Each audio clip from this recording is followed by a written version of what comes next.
Hi guys, ito maganda tong topic natin. So, sabi nila mahirap daw makapasok dito sa Czech Republic. Is that true? Ang question kasi na yan is malalaman natin based sa experience natin. So, for me, mahirap makapasok dito sa Czech Republic. I swear, mahirap po siya makapasok. So, anong reason? Unang reason guys is meron kayong pagdadaanan na interview. For example, nasa 100 katao kayo na interviewin. Tapos, ang kukunin lang nila sa inyo is nasa 5 or 10 person. For interview lang yon. So, unang beses yon. Pangalawa, kapag nakapasa ka ng interview, of course, meron kayong trade test na tinatawag.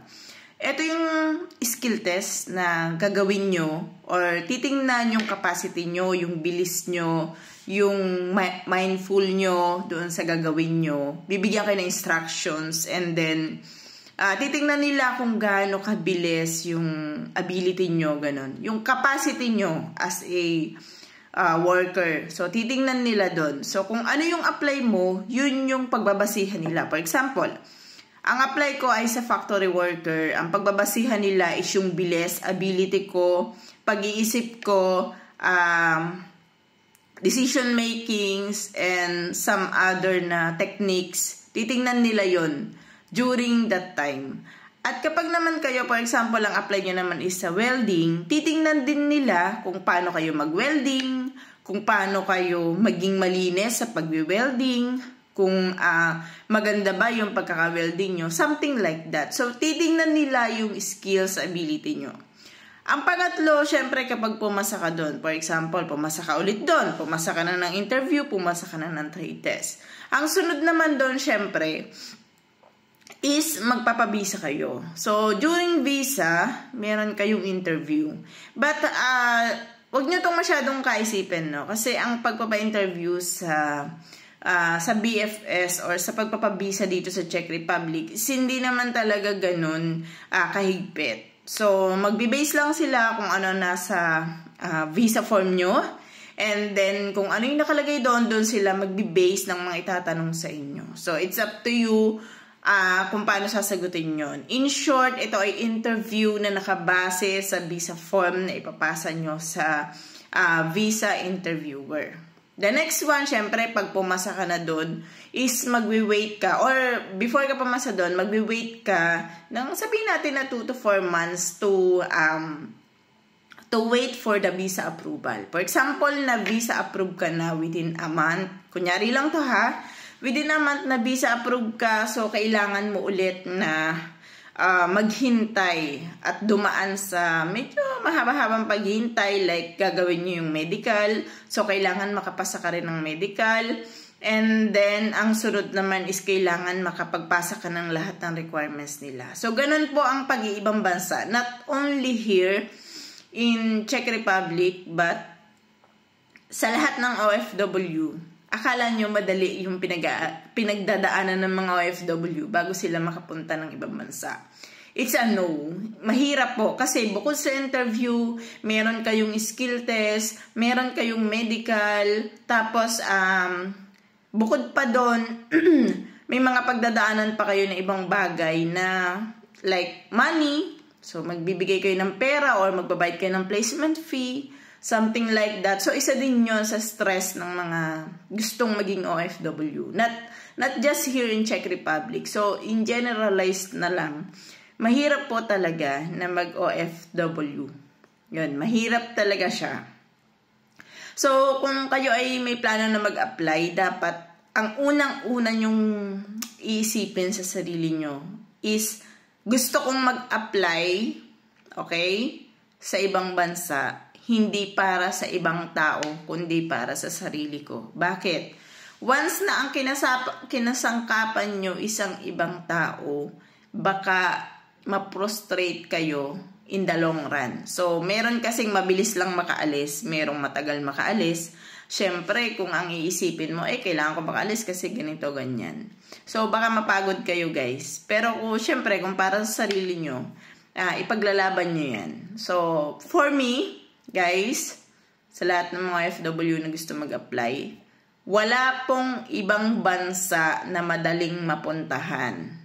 Even ang pag-DH, hindi po madaling makapunta. Dumaan din ang mga yan sa interview. At kung ikaw ay sinuswerte sa interview, mabait ang iyong amo, paano naman yung trabaho mo sa ibang bansa? Lagi nyo pong iisipin yan. Ang pag-OFW is may kasama siya na dignity, may kasama siya na hirap, at may kasama siya na pagtitiis. Hindi po porque OFW kayo, ang lagi lang nating iisipin is kapag OFW is may pera.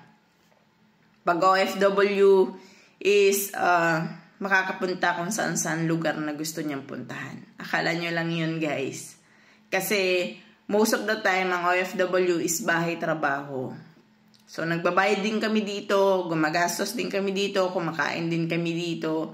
Everything has a money. So, may pera talaga sa lahat. Ibig sabihin, magbabayad ka ng renta, bibili ka ng pagkain, gagastos ka sa transpo, and everything. So, yun po ang OFW.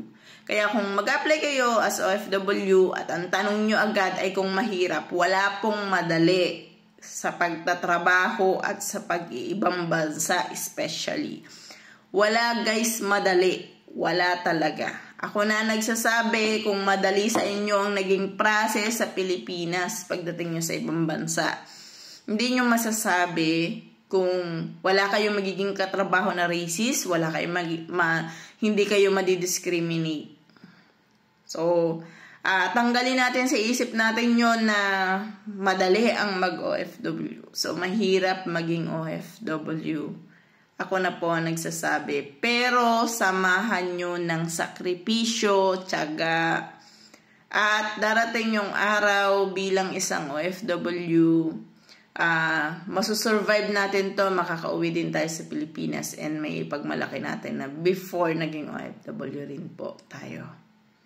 So, yun lamang sa tanong kung mahirap mag-apply dito sa Czech Republic. It's a yes, pero kung ipaglalaban mo yung pangarap mo, walang mahirap sa taong nangangarap at walang mahirap sa taong nagtsatsaga. So, kahit dyan sa atin sa Pilipinas is mahirap din naman na mag-apply ng trabaho. Sobrang init, pipila ka. May medical, mai-scam ka pa minsan ng doktor. Kasi naranasan ko yan. Instead ng babayaran ko isang check-up lang, pinagbayad ako ng 1,400. Hindi ko yan makalimutan sa Kabuyaw. So, hindi ko lang matandaan kung sino na yan, doktor na yan. But, yun. So, yun lang guys. So, sa lahat ng OFW at nagpaplano na maging OFW, magkita-kita tayo. Yan. Hopefully, di ba? So, iisa lang yung journey natin. Pagkatapos natin magtrabaho dito sa ibang bansa, magtatayo tayo ng negosyo, uwi tayo ng Pilipinas, at magre-retire tayo ng mas maaga. Hindi tayo mag-i-stay sa ibang bansa. At magpapahirap dito. Tapos pag uwi natin is wala tayong naipundar. So, yun yung mga dapat na malaman natin mga OFW. Hindi po tayo laging nasa ibang bansa. So, yun lang. Thank you.